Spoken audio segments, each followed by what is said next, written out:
అందరికీ నమస్కారం. నేను మీ చిలకమర్తి ప్రభాకర్ చక్రవర్తి శర్మ. అందరికీ మాఘ మాసానికి సంబంధించినటువంటి శుభాకాంక్షలు.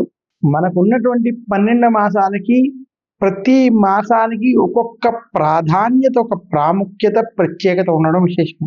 అందులో ఉత్తరాయణంలో వచ్చేటువంటి మొట్టమొదటి విశేషమైనటువంటి మాసం ఏదైనా ఉందంటే అది మాఘ మాసం.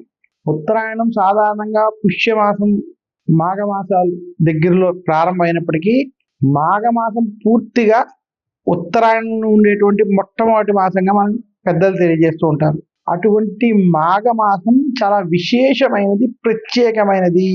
దీనికి గల కారణం అఘము అంటే పాపము అని అర్థం. మాఘము అంటే పాపాలను నశింపజేసేటువంటిది, అంటే పాపాలను తొలగించేటువంటిది, పాపాలను పోగొట్టేటువంటిది. కాబట్టి దీన్ని మాఘమాసం అన్నారు. జ్యోతిష్ శాస్త్ర ప్రకారం పౌర్ణమి తిథి రోజు మఘా నక్షత్రంకి దగ్గరగా పౌర్ణమి ఉండడం చేత ఈ మాసమునకు మాఘమాసమైంది. మన పురాణాల ప్రకారం ఒకానొక సమయంలో రఘువంశానికి మూల పురుషుడైనటువంటి దిలీప మహారాజు హిమాలయ పర్వత ప్రాంతాల్లో అడవిలో సంచరిస్తుండగా ఒక పేరు తెలియని ఒక మహర్షి కనిపించడం. అప్పుడు ఆ మహర్షి మాఘమాసము యొక్క గడియలు ప్రవేశించా, నీవింకా మాఘమాస పుణ్య స్నానము ఆచరించలేనట్టుగా ఉన్నది.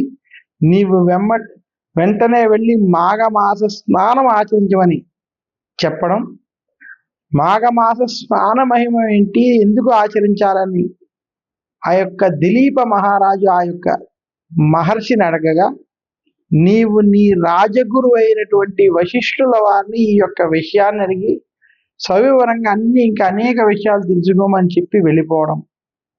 అప్పుడు ఆ మహారాజు మాఘమాస శుక్లపక్ష పాడ్యం రోజు అక్కడ నదీ స్నానం ఆచరించి తన యొక్క రాజ్యానికి వెళ్ళి వశిష్ఠుడిని మాఘమాసం యొక్క వైభవాన్ని, ప్రాధాన్యతని, మాఘ స్నాన విశేషాన్ని అడగడం చేత వశిష్ఠుడు స్వయముగా దిలీపుడికి చెప్పి మాఘమాసం యొక్క పుణ్య స్నానాలు, మాఘమాస వ్రతము, మాఘమాస ఫలితములకు సంబంధించినటువంటి మాఘ పురాణాన్ని చెప్పడం చేత ఈ యొక్క పురాణం మనకి ఈ రోజు లభ్యమైన అవడం విశేషం.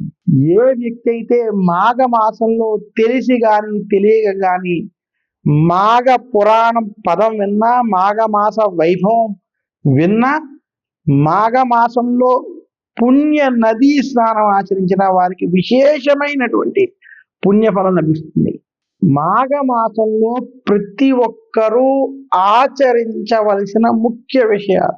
మాఘమాసంలో ముఖ్యంగా ప్రతి మానవుడు పాపాలని తొలగించుకోవాలి. పాపములను తొలగించుకోవడం అంటే సాత్విక గుణాన్ని పెంపొందించుకుంటూ దైవత్వం వైపు అడుగులు వేస్తూ, దైవత్వంలో భక్తిని, భక్తి ద్వారా జ్ఞానమును, జ్ఞానము ద్వారా మోక్షాన్ని పొందేటువంటి మార్గాన్ని పెంచుకోవాలి. ఈ యొక్క మోక్ష మార్గం ఏ విధంగా కలుగుతుంది అంటే, మనకి సంవత్సరంలో వచ్చేటువంటి కొన్ని ముఖ్యమైన మాసములలో మనం ఆచరించేటువంటి ఆచార వ్యవహారాల వల్ల ఖచ్చితమైనటువంటి శుభ ఫలితాలు మనకి కలగడం చేత వారు మోక్షానికి అర్హత పొందుతారు. అటువంటి వాటిల్లో మాఘమాసం ప్రత్యేకమైనది.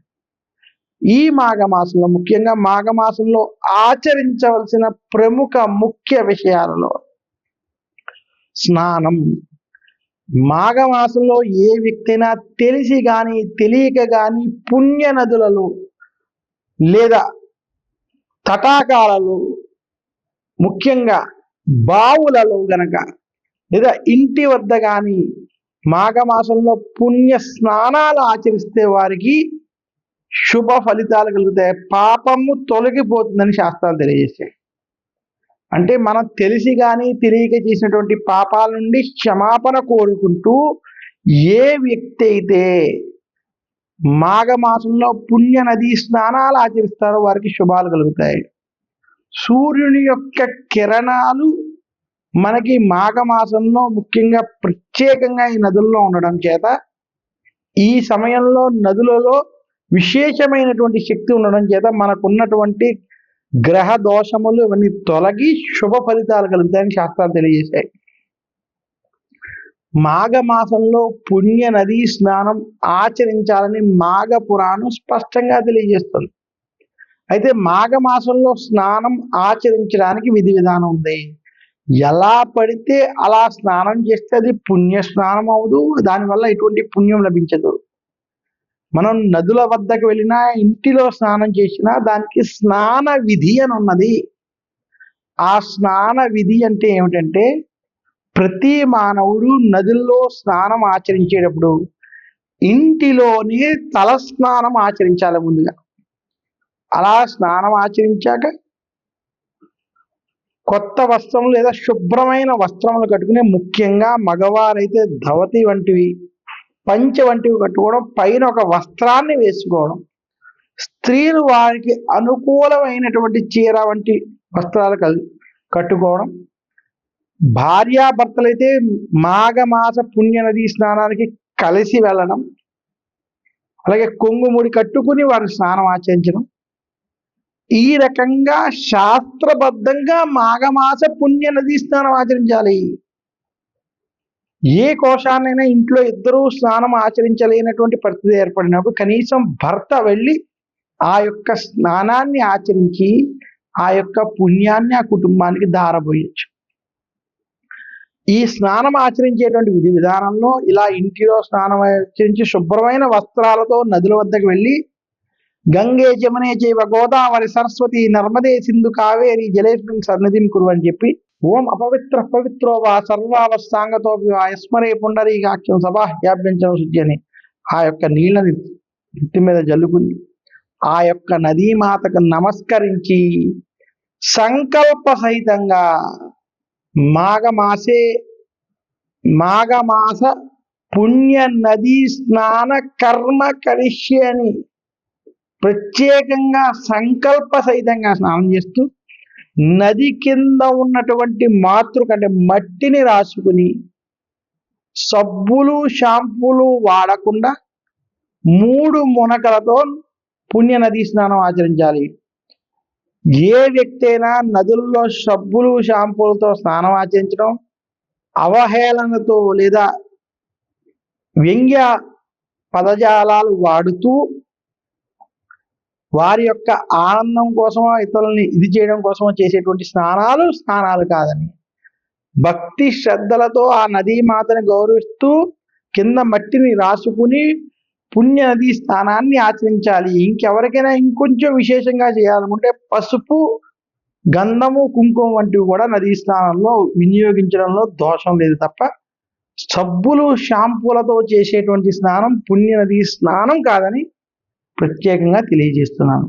ఈ రకంగా ఎవరైతే మాఘమాసంలో సంకల్ప సహితంగా నదీ స్నానం ఆచరించి, స్నానం ఆచరించేటప్పుడు ఎటువంటి మంత్రాలు అవి చెప్పుకోకుండా సంకల్పం చెప్పుకుని 3 ములకలతో స్నానం ఆచరించి 4 దిక్కుల దేవతలకి, పితృదేవతలకి తర్పణాలు వంటివి వదలడం, ఇంద్రాది దేవతలు, సూర్యాది దేవతలు, నదులు వంటి వాటిని స్మరించుకోవడం చేసుకుని, అలా 3 ములకలతో స్నానం పూర్తి చేసుకుని నది బయటకు వచ్చి వస్త్రములన్నీ మార్చుకుని మీరు ఒంటిని శుభ్రం చేసుకున్న తర్వాత ఆ నదీ పరివాహక ప్రాంతంలో పరిశుభ్రమైన ప్రదేశంలో ఏ దేవాలయం వద్దో గోశాల వద్దో కూర్చుని మీకు నచ్చిన యొక్క భగవంతుడి యొక్క స్తోత్రాలు, పూజలు వంటివి ఆచరించుకున్నట్లయితే వారికి మాఘమాస పుణ్య నదీ స్నాన ఫలితం లభిస్తుంది. అలా బయటకు వచ్చి శుభ్రమైనటువంటి వస్త్రాలు కట్టుకుని, తడి బట్టలన్నీ వదిలేసి శుభ్రమైన వస్త్రాలు కట్టుకుని నదులని కలుషితం చేయకుండా స్నానం చేస్తూ, అలా శుభ్రమైన వస్త్రాలతోటే పూజాది కార్యక్రమాలు, శుభ్రమైన వస్త్రాలతోనే నదుల వద్ద పుణ్య దానాలు వంటివి ఆచరించమని మన యొక్క మాఘ పురాణం స్పష్టంగా తెలియజేస్తుంది. ఏ వ్యక్తి అయితే మాఘమాసంలో ఈ రకంగా సంకల్ప సహితంగా పుణ్య స్నానాలు ఆచరిస్తారో అటువంటి వారి పాపాలు నశిస్తాయి, వారికి పుణ్య ఫలితం లభిస్తుంది. ఇటువంటి మాఘమాస పుణ్య నది స్నానాలు ఇంటిలో కానీ తటాకాల్లో కానీ బావి వద్ద కానీ విశేషంగా గంగా, యమున, గోదావరి, కృష్ణ, కావేరి వంటి పుణ్య నదుల్లో ఆచరిస్తే అది విశేషమైన రెట్టింపు పుణ్య ఫలితాన్ని ఇస్తుందని తెలియజేస్తున్నాను. ఇంకా మాఘమాసంలో ఆచరించే విషయాల్లో మొట్టమొదటిది మాఘ స్నానం అని మాఘ పురాణాల ప్రకారం చెప్పుకున్నట్లయితే మాఘమాసంలో ఆచరించాల్సినటువంటి రెండో అతి ముఖ్యమైన విషయం మాఘమాసంలో చేయవలసింది దానం. ప్రతి ఒక్కళ్ళు వారి జీవితంలో దానం ఆచరించాలి. కలియుగంలో ఏమి చేస్తే అతి సులభంగా మనం బయటపడవచ్చు అనేటువంటి ప్రశ్నకి దానము, భగవద్ నామస్మరణ అని చెప్పడం జరిగింది. అందువల్ల మామూలు రోజుల్లో ఏ దానం చేసినా దానికి ఒక పుణ్య ఫలితం ఉంటే, అటువంటిది మాఘమాసంలో మాఘ స్నానం ఆచరించి ఎవరైతే దానం వంటివి ఆచరిస్తారో అది కొన్ని కోట్ల రెట్ల పుణ్యఫలం లభిస్తుందని శాస్త్రాలు తెలియజేశాయి. అందువల్ల మాఘమాసంలో ప్రయాగ వంటి క్షేత్రాల్లో స్నానం ఆచరించడం లేదా సంగమ ప్రాంతాల్లో చేసి అక్కడ దానాలు వంటివి చేస్తే చాలా విశేషం. ముఖ్యంగా షోడశ దానాలు, దశ దానాలు, నవధాన్యాలు, అన్నము, గ్రాసము, ముఖ్యంగా సువర్ణ దానం, గోదానం, భూదానం, తిలదానం, అలాగే ఆద్య దానం, నెయ్యి వంటివి దానం చేసుకోవడం అతి విశేషమైనటువంటి ఫలితాలు వస్తాయి. లవణ దానం, నువ్వుల దానం వంటి దానాలు కూడా చాలా విశేషమని శాస్త్రాలు తెలియజేశాయి. ఈ రకమైనటువంటి దానాలు, పుస్తక దానం వంటి దానాలు మనకి మాఘమాసంలో కొత్తగా వచ్చే పంచాంగాలు కావచ్చు, అలాగే కొన్ని ప్రత్యేకమైన రామాయణ, మహాభారతం, పురాణాలకు సంబంధించినటువంటి గ్రంథాలను ప్రచురణ చేసి దానం చేయడం, లలితా సహస్రనామం, విష్ణు సహస్రనామం స్తోత్రాలను దానం చేయడం చాలా విశేషం. ఈ రకమైనటువంటి పుస్తక దానాల వల్ల సరస్వతి కటాక్షం, లక్ష్మీ కటాక్షం కూడా కలుగుతుంది. ఈ రకమైనటువంటి దానాలు మాఘమాసంలో ఆచరించమని మాఘ పురాణం స్పష్టంగా చెప్పింది. ఇక మాఘమాసంలో చేయవలసినటువంటి మరొక ముఖ్యమైనటువంటి విషయం నామస్మరణ, జపం, తపం వంటివి ఆచరించాలి. ఇవి ఎవరైతే ఆచరిస్తారో వారికి విశేషమైనటువంటి పుణ్యఫలం లభిస్తుంది. మాఘ స్నానం ఆచరించి పంచాక్షరి, అష్టాక్షరి మంత్రాలతో కావచ్చు, ఉపనయనటువంటి వారు గాయత్రి వంటి వాటిలో కావచ్చు, నామస్మరణ, జపం వంటివి చేసుకోవడం, యోగులు సాధన వంటివి విశేషంగా చేసుకోవడం చేత చాలా రెట్టింపు ఫలితాలు మాఘమాసంలో ఉంటాయి. ఇక మాఘమాసంలో దానము, స్నానం, జపతపాదులతో పాటు ఈ సమయంలో చేసేటువంటి హోమాలకి ప్రత్యేకమైన ఫలితం ఉంటుంది. ఇక మాఘమాసంలో ఐదోది ఆలయ దర్శనాలు. ముఖ్యంగా మాఘమాసంలో మాఘమాస పురాణ పఠనం వంటివి చేయమని శాస్త్రం. మాఘమాసంలో విష్ణుమూర్తి ఆలయాలు కానీ, శివాలయాలు కానీ ప్రత్యేకంగా దర్శించినటువంటి వారికి, శివనామస్మరణ, విష్ణు నామస్మరణ చేసేటువంటి వారికి, మాఘ పురాణం వంటివి వశిష్ఠుడు చెప్పినటువంటి, దిలీప మహారాజుకి చెప్పినటువంటి మాఘ పురాణం వంటివి చదివినటువంటి వారికి సకల దోషములు తొలగి శుభ ఫలితాలు కలుగుతాయి. ఇంతటి విశేషం ఉన్నటువంటి మాసం మాఘమాసం. మాఘమాసంలో అందుకనే మనకి శ్రీ పంచమి వంటి పండగలు, రథ సప్తమి వంటి పండగలు, అలాగే మాఘ పౌర్ణమి రోజు ప్రత్యేకంగా అమ్మవారు పార్వతీదేవి అమ్మవారు జన్మించినటువంటి రోజుగా చెప్తారు. అటువంటి మాఘ పౌర్ణమి రోజు గౌరీదేవిని ప్రత్యేకంగా పూజించాలని శాస్త్రం. అలాగే మాఘమాసంలో ఏ వ్యక్తి అయినా శివాలయం, విష్ణుమూర్తి యొక్క ఆలయాలు దర్శించి అక్కడ పూజలు చేస్తే దానికి విశేషమైనటువంటి పుణ్యఫలం లభిస్తుందని మన యొక్క పెద్దలు శాస్త్రాల ద్వారా, మాఘమాసం వంటి పురాణాల ద్వారా స్పష్టంగా తెలియజేశారు. మాఘమాసంలో మనం ఆచరించవలసిన ముఖ్య విషయాలలో అత్యంత ముఖ్యమైనది, చాలా ప్రత్యేకమైనది, మాఘమాసంలో ఏ వ్యక్తి అయినా తెలిసి కానీ తెలియక కానీ సూర్యారాధన చేసినట్లయితే ఆయుష్, యశస్సు, ఆరోగ్యం కలుగుతుంది. మాఘమాసం 30 రోజులు ఏ వ్యక్తి అయితే తల స్నానాన్ని ఆచరించి మాఘ పురాణం పఠిస్తూ సూర్యారాధన చేస్తే సకల దేవతల్ని ఆరాధించినట్టే. ముఖ్యంగా రథ సప్తమి రోజు విశేషంగా సూర్యారాధన చేసిన వాళ్ళకి చాలా విశేషమైన ఫలితం. మాఘమాసంలో ఉపనయనం అయిన వారు ప్రత్యేకంగా గాయత్రి చేసి అది దారపోసినటువంటి చేయడం చేత విశేషమైనటువంటి ఫలితం లభిస్తుంది. మాఘమాసంలో ఏ వ్యక్తి అయితే సూర్యారాధన చేస్తాడో, ఆదిత్య హృదయాన్ని పారాయణం చేస్తాడో రామ రామ మహాబాహో సునుగుహ్యం సనాతనం ఏన సర్వాన్ నరేన్వస్స సమరే విజయిష్యసి. ఆదిత్య హృదయం పుణ్యం సర్వశత్రు వినాశనం జియావహం జపే నిత్యం అక్షయం పరమం శుభాని. ఆదిత్య హృదయం వంటి పారాయణం చేస్తారు, అటువంటి వారికి సకల శుభాలు కలుగుతాయి. ఇంకా వేదాలలో అతి ముఖ్యమైనటువంటి అరుణ పారాయణం చేయడం, చేయించడం, వినడం చేత విశేషమైనటువంటి ఫలితం మాఘమాసంలో కలుగుతుంది. మాఘమాసంలో ఏ వ్యక్తి అయినా తెలిసి గాని తెలియక గాని అరుణాన్ని వింటాడో వారికి సకల వేదాలు విన్న ఫలితం లభిస్తుంది. పూర్తి వేదముల యొక్క సారం అరుణముగా తెలియజేశారు.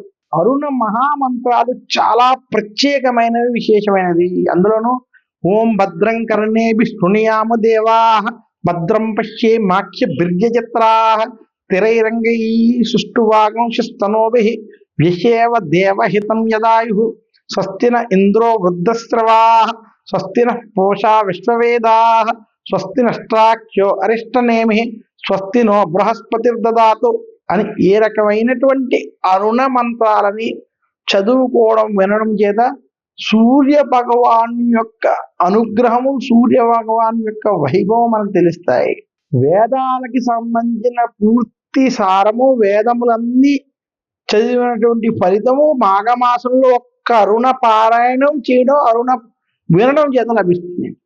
మాఘమాసంలో రథ సప్తమి రోజు తెలిసి గాని తెలియక గాని సూర్యారాధన, సూర్య నమస్కారాల నుండి చేయడం, ఆ రోజు బెల్లముతో చేసిన పరవాన్నాన్ని సూర్యనారాయణమూర్తికి నివేదన చేయడం అత్యంత విశేషం.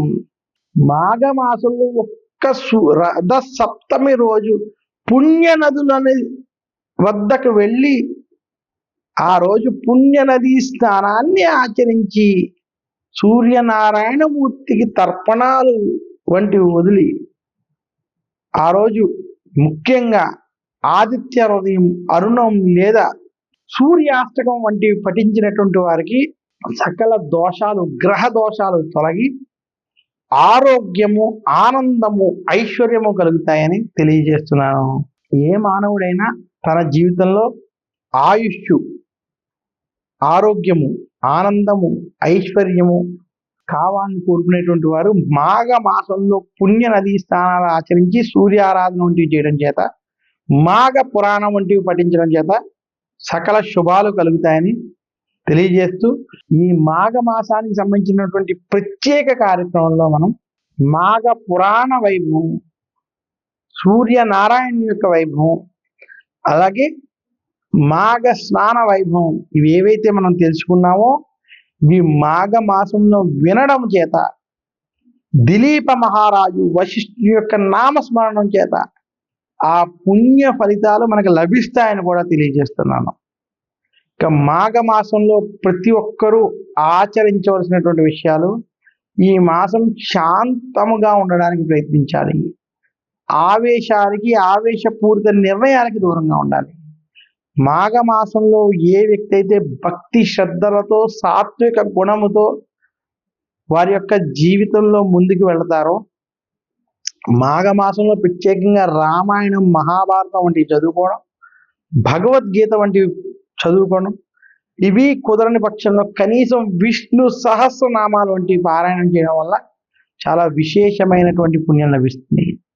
మాఘమాసంలో ప్రతి ఒక్కరూ మాఘ పురాణం, విష్ణు సహస్రనామం, భగవద్గీత, ఆదిత్య హృదయం, సూర్యాష్టకం వంటివి పఠించాలని శాస్త్రాలు తెలియజేశాయి. ఇవి పఠించడం చేత, ఇవి తెలుసుకోవడం చేత ఈ యొక్క శ్రీ మహావిష్ణువు యొక్క ఆలయ దర్శనాలు, శివాలయ దర్శనాలు, ప్రత్యేకించి సూర్యనారాయణమూర్తి ఆలయ దర్శనాలు చేయడం చేత విశేషమైనటువంటి శుభ ఫలితాలు కలుగుతాయి. మాఘమాసంలో కోణార్క్ టెంపుల్ లేదా మన ఆంధ్ర రాష్ట్రంలో ఉన్నటువంటి సూర్య దేవాలయాలు, ముఖ్యంగా అరసవెల్లి వంటి క్షేత్రాలని దర్శించుకోవడం, సూర్యనారాయణమూర్తికి సంబంధించినటువంటి ప్రత్యేక ఆలయాలు, గుజరాత్ వంటి రాష్ట్రాల్లో ఉన్నటువంటి ఆలయాలను దర్శించడం కూడా చాలా విశేషం, శుభ ఫలదాయకం. ఇక మాఘమాసంలో ఏ వ్యక్తి అయినా ఆవు నేతితో ఇంటి యందు కానీ, తులసి కోట వద్ద కానీ శ్రీ మహావిష్ణువు యొక్క ఆలయాల్లో కానీ లక్ష్మీదేవి యొక్క ఆలయాల్లో కానీ దీపారాధన చేస్తారో, లేదా ఇంటిలో సూర్యనారాయణమూర్తి ఎదురుగుండా దీపాలను వెలిగిస్తారో, రావి చెట్టు కింద దీపాలు వంటివి పెడతారో, అటువంటి వారికి సకల శుభాలు కలుగుతాయి. మాఘమాసంలో దీపారాధన చేయడం, దీపదానం వంటివి చేయడం కూడా చాలా విశేషం. ఇక మాఘమాసంలో ప్రత్యేకించి పుణ్య నదీ స్నానం, పురాణ పఠనం, దైవారాధన, సూర్యారాధన వంటివి చేయమని శాస్త్రాలు తెలియజేసే. వీటితో పాటు మాఘమాసంలో దానాలు విశేషమైనటువంటి పుణ్య ఫలితాలు ఇస్తాయి. ఇటువంటి మాఘమాసంలో ఏ వ్యక్తి అయినా తెలిసి కానీ తెలియక కానీ పుణ్య దానాలు వంటివి చేస్తే 1,000,000 రెట్ల ఫలితాలు ఇస్తాయని శాస్త్రాలు తెలియజేస్తూ, మాఘమాసంలో శుభకార్యాలకి ప్రశస్తం. మాఘమాసం ఉత్తరాయణంలో వచ్చేటువంటి మొట్టమొదటి మాసం. ఈ మాసంలో గృహారంభ గృహప్రవేశాలు సత్ఫలితాలు ఇస్తాయి. మాఘమాసంలో గృహారంభ గృహప్రవేశాలు చేసుకునేటువంటి వారికి అఖండ విజయాలు, ధన వృద్ధి కలుగుతుందని శాస్త్రం. మాఘమాసంలో వివాహం జరిగినటువంటి వారికి జీవితాంతం వారికి శుభ ఫలితాలు ఉంటూ ఆ దంపతులు సుఖ సౌఖ్యాలతో ఉంటారని, వర్ధిల్లుతారని కూడా శాస్త్రాలు తెలియజేస్తున్నాయి. అంతటి విశేషమైనటువంటి మాఘమాసం. మాఘమాసంలో ఉపనయనం అవడం చాలా అదృష్టంగా భావించాలి. సూర్యనారాయణమూర్తి యొక్క అనుగ్రహం ఉండేటువంటి మాఘమాసంలో ఉపనయనాలు వంటివి అవడం, వివాహం అవడం, గృహారంభ గృహప్రవేశాలు వంటివి జరగడం చేత వారికి చాలా శుభకార్యాలు జరుగుతాయి. షోడశ కర్మలకు సంబంధించినటువంటి ఏ శుభకార్యాలైనా సరే మాఘమాసంలో జరుపుకోవడం అత్యంత శుభ ఫలితం అని కూడా తెలియజేస్తూ, ఇంతటి విశేషం, ఇంతటి ప్రాధాన్యత, ప్రాముఖ్యత ఉన్నది కాబట్టి మాఘమాసం పాపాలని తొలగించేటువంటి మాసం మాఘము. పాపాలని నశింపజేసుకుని పుణ్యాన్ని పెంపొందించుకోవాలనుకునేటువంటి వారికి అద్భుతమైన అవకాశం ఉన్నటువంటి గొప్ప మాసం ఏదైనా ఉందంటే అది కేవలం మాఘమాసం.